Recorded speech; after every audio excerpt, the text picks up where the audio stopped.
Hi అండి అందరికీ good morning. Monday కదా, పూజ అయితే కంప్లీట్ అయిపోయింది. పనంతా చేసి పూజ అయిపోయిన తర్వాత అయితే టీ తాగుతున్నా. అది కూడా నేనైతే మార్నింగ్ తాగనన్నమాట.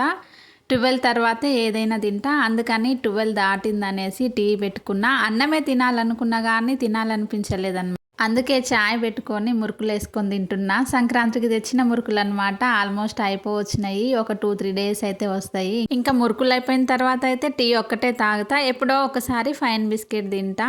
తింటేనేమో ఫైన్ బిస్కెట్, లేదంటే మురుకులు అనమాట. మీకేమి ఇష్టమో కామెంట్ బాక్స్లో కామెంట్ చేయండి. నాకైతే మురుకులు చాలా ఇష్టం అనమాట. ఇంకా లంచ్లోకి అయితే పాలకూర చేసేసిన. పిల్లలకి లంచ్ బాక్స్ కూడా పెట్టేసిన తర్వాతే టీ అయితే తాగేస్తున్నాను. మా ఆయన డ్యూటీకి వెళ్ళిపోయారు, పిల్లలు కూడా స్కూల్కి వెళ్ళిపోయారు కాబట్టి నేను ఒక్కదాన్నే అనేసి టీ అయితే నా వరకే పెట్టేసుకున్నా. అందుకే కొంచెమే పెట్టేసుకొని తాగేస్తున్నా. అది కూడా చిక్కగా పెట్టుకున్నా. చాలా టేస్ట్ ఉంది. నేనైతే వేడి వేడిగా ఉన్నప్పుడే తాగేస్తా టీ కానీ మురుకులు కానీ ఏదున్నా వేడిగానే తింటా. కొంతమంది ఏమో చల్లారిన తర్వాత తింటారు కానీ నాకు అంత ఇష్టం ఉండదు, అసలు తిన్నట్టే ఉండదు. అన్నమైనా టీ అయినా ఏదైనా సరే వేడివేడిగా తింటేనే టేస్ట్ ఉంటుంది అనేసి వేడివేడిగా తింటున్నా. టీ తాగేసి డ్రెస్ అయితే స్టిచ్చింగ్ చేయాలి. ఇంకా పని అయితే చాలా ఉందన్నమాట. ఓకే మరి బాయ్.